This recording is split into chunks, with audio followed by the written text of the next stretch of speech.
Calaroga Shark Media.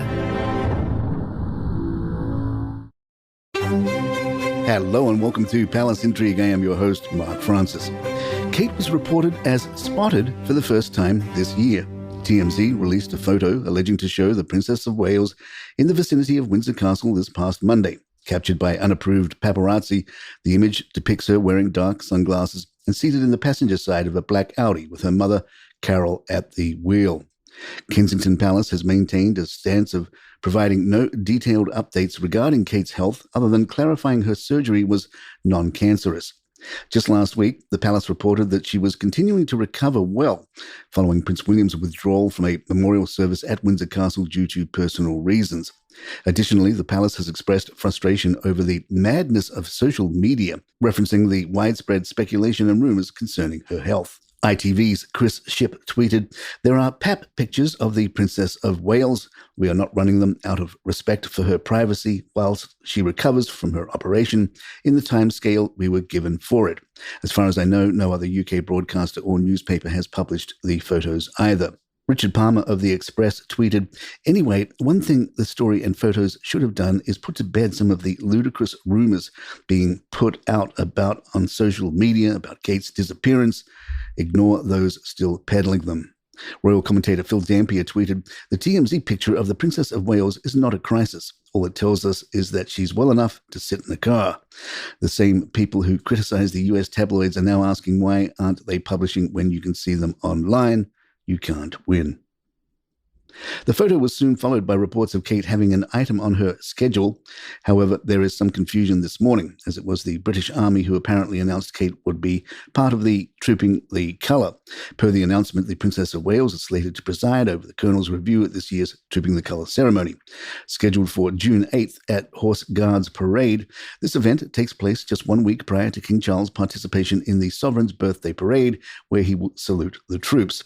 This year, No. 9 Company Irish Guards will have the honour of trooping their colour, with the tradition dictating that the colonel of the regiment overseeing the parade is responsible for the final review before the primary ceremony. Catherine, who holds the position of Colonel of the Irish Guards, will thus be at the helm of this significant event. This marks the first official engagement announcement for the princess following her surgery earlier in the year after undergoing a major abdominal surgery. Catherine has been in recovery at home following a 2-week hospitalization.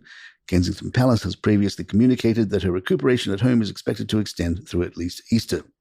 The announcement of the princess's involvement in the Colonel's Review was made by the British Army, with Kensington Palace yet to officially confirm her attendance, pending the progress of her recovery from surgery. While the Sovereign's birthday parade in London garners widespread attention, it's important to note that it represents the third instance of the regiment trooping their colour for the year.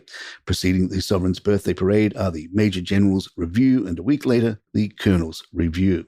However, royal commentator Dickie Arbiter tweeted, "Oh dear, it may appear that the British Army has jumped the gun re-trooping and the reviewers. It seems neither Buckingham Palace nor Kensington Palace has confirmed whether their principals will be on parade, so for now, just the Major General, as that's his job. Watch this space." Rebecca English of the Daily Mail tweeted, "This has not been confirmed by Kensington Palace, so it appears to just be at the planning stage at the moment. However, the fact that it's even being billed suggests the event was penciled in before the princess's operation, so I'd say that's a case for cautious optimism." Cameron Walker of GB News tweeted, "I understand Kensington Palace was not consulted about the British Army's announcement this morning. It appears the Princess of Wales' attendance is not guaranteed at this stage." And the Daily Mail's Richard Eden tweeted, "I hope this is no cause for concern. Kensington Palace won't confirm the Princess of Wales' attendance at an event the Ministry of Defence announced. It is not until June 8th, 10 weeks after Easter." Palace Intrigue will be right back. In the Irish Times, Brianna Parkins made it clear that she doesn't believe Kate has had a Brazilian butt lift. Parkins writes, "While we can understand why the surgery is favoured by Love Island-esque influences flogging gym leggings, it's harder to see how it's useful to a woman whose job is partly to turn up to the opening of various infrastructures in a nice coat and wave. If it wasn't a BBL recovery, she was laying low, growing out an ill-advised fringe. She had a double life as Banksy and also the drummer for metal band Slipknot. She had binned the royal family and was touring Britain in a converted transit van in one post, but a user named Kristen Mulroney had the most convincing and very wholesome explanation. My 3 kids are roughly the same age as Kate Middleton's, so I can pretty much confidently say that she is hiding in the bathroom, pretending to pee for a really long time.